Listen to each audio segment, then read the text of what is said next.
it's Jen, and I'm excited to bring you another video for Altenew. I am the guest designer this month, and I am excited because they sent me some fun new stuff to play with, but I also have had lots of stuff in my stash from Altenew that I've been meaning to put to good use that I haven't had a lot of time to play with, and so give me a good excuse to do that. So I'm going to make a card for this project, and I am going to make it using these watercolor brush markers.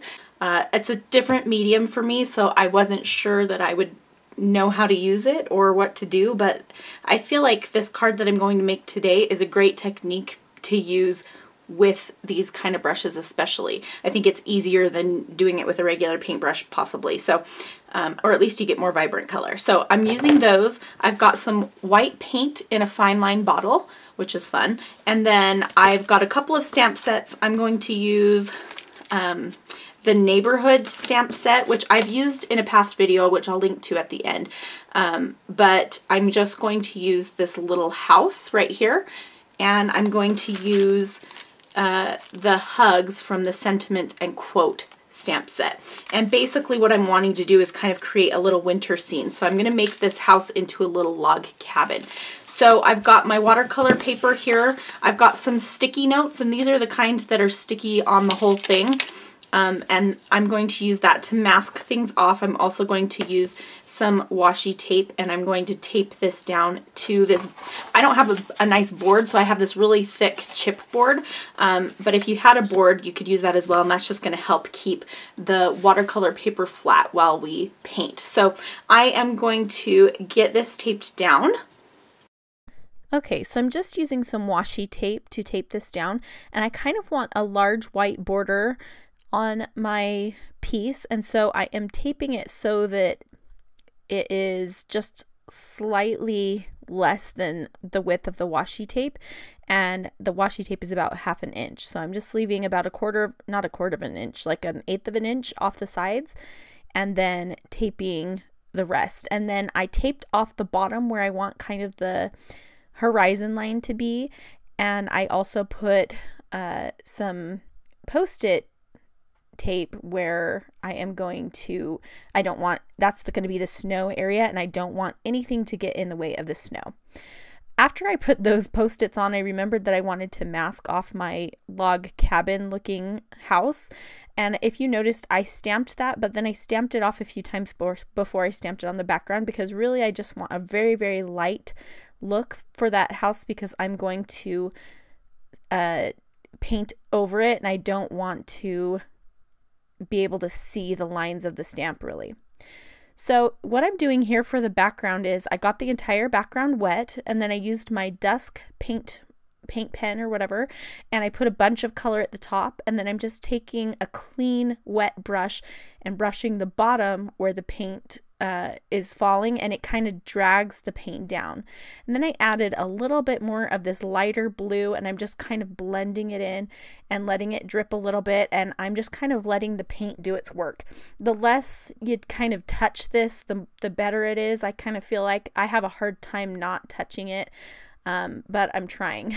So I'm just making sure that color goes down as far as I want it to, and then I'm taking a dry paper towel, and I'm just dabbing in a few areas, dabbing off the color to make some clouds. And then I'm going to dry this with my heat gun. And I like the way that this looks. Remember, the trees are going to cover a lot of it, so it doesn't matter if it's exactly perfect or anything. And the less perfect it is, the better. So I'm using emerald and moss for my tree colors, and I just have a makeshift palette that I made out of a piece of white cardstock, and then there is a piece of like a page protector over the top of it, and I put a couple or a little bit of each color on the palette because I want to mix on the palette, just kind of grabbing, I'm starting with emerald, but I grabbed a little bit of the moss color on my brush before I started, and that will help give some variation in color as I'm working. So what I'm doing with the brush is I'm just kind of, I drew some tall lines, and I'm just kind of tapping it back and forth across that line to get some trees. And this is so easy to do. The final card may look somewhat complicated, but it's so easy. Just tap those trees back and forth. And start smaller at the top and get bigger at the bottom. You can leave some spaces sometimes, you know, where trees don't grow a little bit, like I just did on that tree. And I'm just kind of dipping my paint pen back and forth in the different colors to get some variation. And I kind of tried to make that tree look like it was bent over a little bit. I'm not getting... My trees look a little bit like a big blob in the end, just a little bit. I think they still look really pretty, but if I were to do this again, I might spread them out a tiny bit or something like that. Now, here's something I didn't anticipate, is that my tree, or the top of my cabin, got a little bit pink from that pink Post-it. So if you're using Post-its to mask, maybe don't use pink, because when the water got on it, it messed it up. So I grabbed my Altenew watercolor, my actual watercolors, because my watercolor pens don't have a brown in them and I didn't feel like trying to mix one. And so I'm just grabbing my watercolors and using the Altenew water brush that came with them, and I'm just drawing some lines on my house to make it look like a log cabin.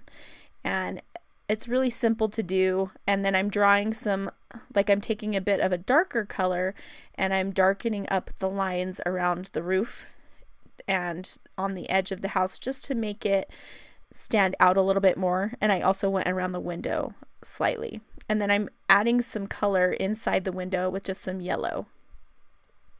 So I'm going to leave that there for now. And what I'm going to do is add some snow. So the way I'm going to add the snow is I have a little bit of white paint, and I'm just taking an old brush. This is just, it doesn't matter what kind of brush you use. I wanted to use one that I didn't really care about. And I'm just dabbing on white paint. Now, because the watercolor, the paint markers, they're reactivated by water and by wet things, it kind of, when I dab this on, it picks up the green a little bit, which I actually like because it doesn't make it too super white and it kind of looks a little bit more natural. So I'm going over it once with the paint like this, and you can see it's kind of just giving it some texture and some dimension. And then I'm going back in with my paint pen just a little bit to add in some dark areas. And then I'm going to also go over the top of my house with this white paint. And I'm trying to get a little bit of a snowy look on the roof. And then I'm going in with the paint directly in the bottle, and I'm kind of making some little shelves of snow. And this is going to give it a little bit of a whiter look, but it also, it does blend in just a little bit. So I think it still looks pretty natural, but I really love the way that it looks when I I'm just adding random little lines of paint.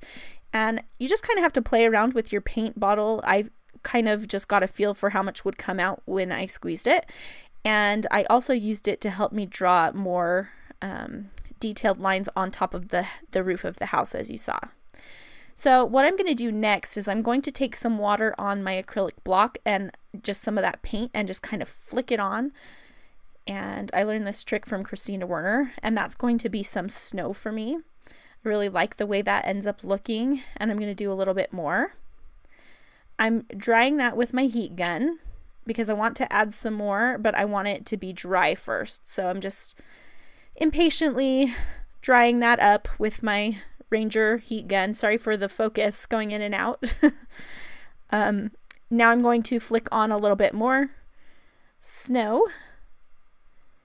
And I kind of love how magical that's looking. I love that blue dusk color. It's such a pretty color. And I'm going to add a little bit more snow. So you can see it kind of faded back into it. And now I'm just going to go in and add a third layer.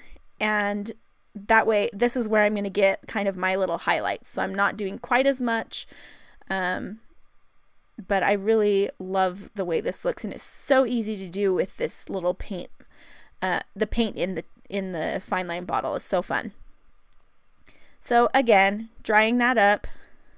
And you'll see it kind of fade back a little bit, which is great. And I wanted to put a little bit of snow kind of on the ledge of the window. And then I'm going to start peeling off my tape. Oh, I remembered I wanted to keep the side on because here's what I'm going to do now. so there's a nice crisp, clean line at that horizon. I don't want it to be quite that crisp. So I just took off that horizon line washi tape, and now I am going in with my log cabin color, and I'm going to go in with some of this green color, and I'm going to just bring that line down just a little bit so it's not quite such a straight line. And I'm also using the gray, I will be using the gray pen or marker, I think I do, or the gray paint pen to bring in a little bit of shadowing. And I'm adding some white to the bottom of those trees where I just brought them in. I also brought in some more paint with my little tube of paint there, and I especially kind of piled some up right below the cabin. And then I'm just using my brush to kind of brush it out so that it blends into the bottom of the painting. So really simple. And now instead of that straight horizon line, it just looks a little bumpy, like it might be snow. And I really love the way that looks. So here I'm just going back in and adding some darker details, just a couple of little things here and there that I felt like I wanted to touch up a little bit.